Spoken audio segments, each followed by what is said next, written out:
Nova Manhã. Entrevista do dia. Para quem não pegou a primeira entrevista do dia, nesta segunda eu repito, o Neto é economista e professor universitário. E ele tem sempre aqui dicas de investimentos, quando não, no caso de hoje, fala dos motivos de algumas coisas estarem acontecendo na economia, como, por exemplo, a alta no preço da gasolina e, consequentemente, do etanol. E se der tempo, ele ainda vai falar por que o dólar vem caindo. Novamente, bom dia. Neto, vamos lá começar então. O que você tem para dizer para quem nos ouve sobre o preço da gasolina e do etanol? O aumento do preço do gasolina e do etanol, né? Vamos lá. Bom, a gente tem percebido uma pressão muito grande sobre os preços dos combustíveis, não só no Brasil, né? Como no mundo inteiro, claro, devido à guerra da Ucrânia e da Rússia, né? E a Rússia é um grande produtor também de petróleo, assim como os países do Oriente Médio. Que tem ocorrido que os Estados Unidos também é um grande importador desses produtos, né? E por ser um grande importador desses produtos, ele necessita de mercados para poder ter ali esse produto, né? E praticamente, com essa guerra, está tendo esse embargo econômico e eles não vão mais comprar petróleo da Rússia. Não comprando da Rússia, eles têm que suprir de algum outro lugar. O lugar que eles vão suprir é do Irã e do Venezuela. São dois países tradicionalmente opostos, tanto politicamente, ideologicamente, em todos os sentidos, contra os Estados Unidos e a maior parte dos países ocidentais, né? E agora eles têm que conseguir estabelecer uma demanda para esses países. Até isso daí acontecer não é algo que é tão rápido, né? Porque afinal de contas o fornecimento de petróleo exige um planejamento. E os países, claro, vão preferir vender aos Estados Unidos do que outros países, né? Eles não consideram assim devido a questões estratégicas também.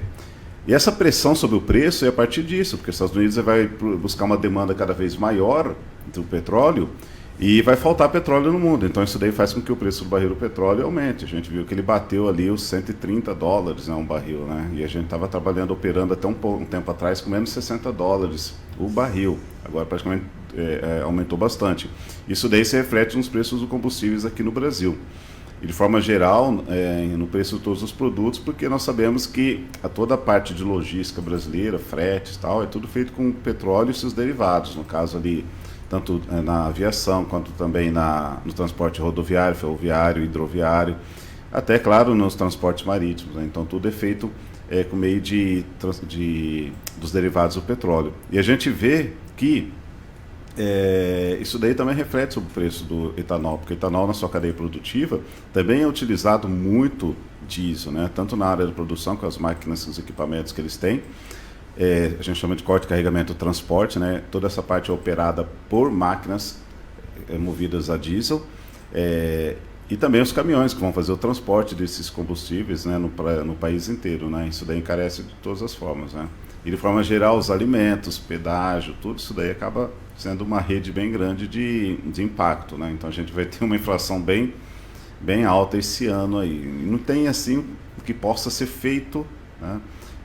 Eu digo assim, pelo ponto de vista econômico, para surtir isso. A não ser medidas paliativas para tentar amenizar um pouquinho o bolso do consumidor, mas não tem assim o que possa ser feito. É o que a gente está vendo agora com o governo Bolsonaro batendo cabeça para tentar conter essa situação. Ou o Estado intervém, e aí quando ele intervém o mercado responde muito mal. Se ele não intervém, a população acha muito ruim, e aí ele fica entre a cruz e a espada, tendo que recorrer inclusive ao STF para dizer, olha, posso ou não posso fazer, haja vista que estamos em ano de eleição, deveria ter pensado nisso antes, mas enfim, em sendo quem é, a gente tem dúvida se consegue raciocinar bem ou não, esse é um outro assunto.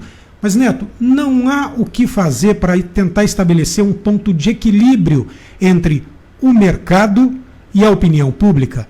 Porque, por exemplo, nós já tivemos essa conversa, eu e você. Se você acha que o preço dos combustíveis está te sacrificando, mas se ao mesmo tempo você é um acionista, ainda que pequeno, da Petrobras e está ganhando, o raciocínio, me permita a analogia, ele também é o mesmo. O que eu faço? Eu ganho por um lado e perco pelo outro? Não há como estabelecer do ponto de vista econômico, e aí ainda que entre e vai entrar uma questão política, um ponto de equilíbrio? Então, o ponto de equilíbrio é assim, cada governo que entra ele tem uma visão totalmente diferente, né? Então, por exemplo, esse governo aí ele tem uma visão mais, vamos dizer, até neoliberal das coisas, né? No sentido de que tem que fazer todas as formas, todos os esforços possíveis para as empresas e os acionistas, né, serem os maiores beneficiários, né? Então a gente percebe que esse esforço aí contínuo está realmente ocorrendo.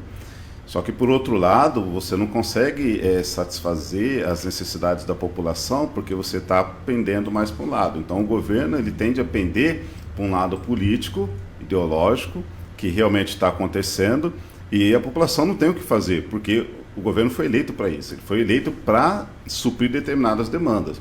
Se ele tivesse sido eleito para suprir outro tipo de demanda, provavelmente esse tipo de acontecimento que nós estamos tendo hoje no Brasil teria sido mais ameno, não teria causado aí um problema tão forte economicamente que a gente está percebendo agora, né?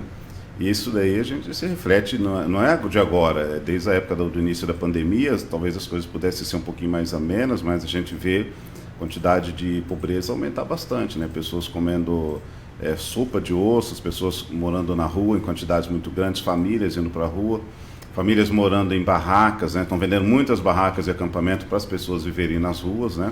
Então isso daí é uma situação que poucas vezes na história do país nós vimos, mas o direcionamento ideológico é esse, então enquanto tiver esse direcionamento ideológico não tem o que fazer, porque toda a estrutura está montada para esse tipo de viés. Agora, claro, se o governo ele começar a pensar de uma forma um pouquinho diferente, no sentido de ter mais cuidados ali com as questões do povo mesmo, aí ele pode ainda ajudar e amenizar esse sofrimento da população brasileira, né? De que forma? Amenizando, por exemplo, os repasses gigantescos que nós podemos ver aí da questão tributária, ser focado mais na área de saúde, na área da população. Essas questões também até da Petrobras, que ela vai ter uma distribuição recorde agora de mais de 100 bilhões de reais, uma empresa que vale 340 bilhões, vai distribuir 100 bilhões de reais, então ela vai distribuir 33% do lucro dela, né? Será que essa é uma parte boa desse lucro poderia ser revertido também para tentar amenizar esse momento que nós estamos vivendo, né? E claro, o problema estrutural brasileiro, né, que todos sabemos, que é o problema da corrupção, que isso daí não tem a curto prazo formas de resolver. Creio que também é uma coisa que já está dentro do âmago brasileiro, que você simplesmente coloca lá R$100 para chegar numa família, chega a R$50, né? Então isso daí é um problema grave que a gente também tem, né? Então são vários problemas aí que o governo teria que enfrentar, mas ele tem que ter um viés mais voltado para a população, ao invés de ter um viés agora, nesse momento, né, voltado, no caso ali, para as grandes corporações, né? Neto, nosso tempo acabou, o dólar vai ficar para um outro momento. Te agradeço aí pelas informações de hoje, tá bom? Ok, obrigado a vocês, gente. Valeu, bom dia. Abraço.